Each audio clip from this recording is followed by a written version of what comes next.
Corner. No. Hi, everybody. Hi. Yeah, is everybody having a good day so far? Warm. What's the latest word out of Washington? Well, the Senate's going to act today, and then it will go to conference committee, and I believe the conference will be a hard-fought conference where both bodies, the House and the Senate, will put forth their best arguments, and it is my hope that we will come out with a bill that provides stimulus to our economy and will provide the kind of assistance to our states that will enable us to provide services, essential services to our people, and to retain jobs. The argument that I've been trying to make with some of my fellow governors over the last several days has been that while we are putting resources into building roads and bridges and creating jobs in those ways, it does not make sense then to starve the states to the point where the states would have to terminate employees and reduce services. And the most stimulative resources in that bill are likely to be the resources that are directed to the states.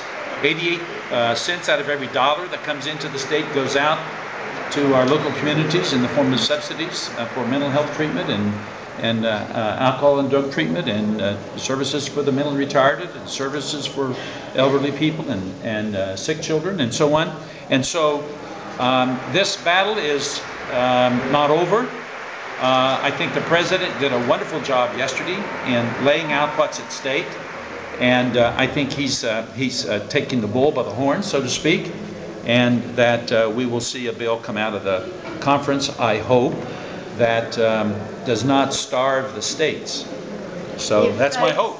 Speaking of last night, your education reform proposal significantly cuts funding to charter schools. While President Obama has praised publicly charter schools, he even mentioned it again last night. Talk about that.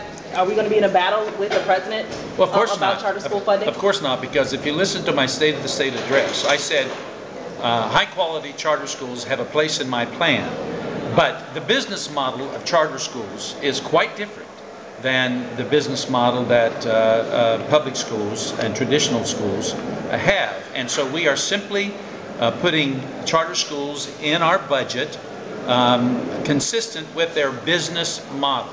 And we think that will be good for high-quality charter schools that do good work, and that charter schools that are failing and do not meet the accountability standards and the transparency standards will fall by the wayside, as they should. Governor, the conference committee. Well, because that's part of the process. And those three senators and other senators will have to decide whether or not they're going to basically go against the will of the American people.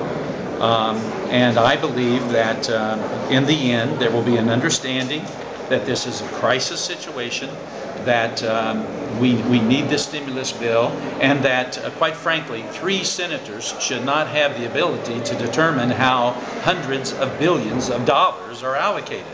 And that's basically the situation we're in right now. And so I've been in Washington. I've seen the process. I know that that there will be give and take in the conference, and I don't care if the final number is consistent with what the Senate has proposed. In fact, the Senate actually added to the cost of this stimulus bill, and so there is an ability, I believe, to maneuver within that final number in a way that makes more sense. For example, the Senate added about a $70 billion cost to the bill through the so-called alternative minimum tax fix. That's not stimulative. And so the Republican senators who are arguing that everything in this bill needs to be stimulative, then they need to take a look at some of the actions that they've taken. The House bill is by far, in my judgment, the most defensible bill in terms of putting people to work quickly and getting those resources where they need to be.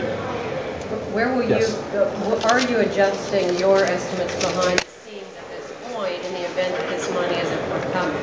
Well, it's an unfolding process. I will deal with situations as they occur, but I continue to believe, and I have been working on this quite frankly. I've been on the phone for a lot of time over the last 2 days. I was in D.C. yesterday.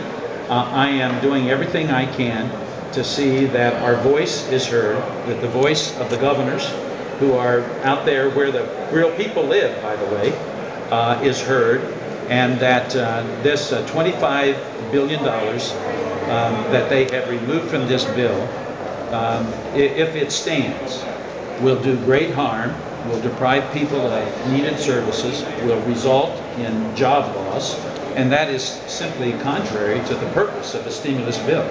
Yesterday, bill the has- Democratic representatives were talking about some initiatives that they'd like to accomplish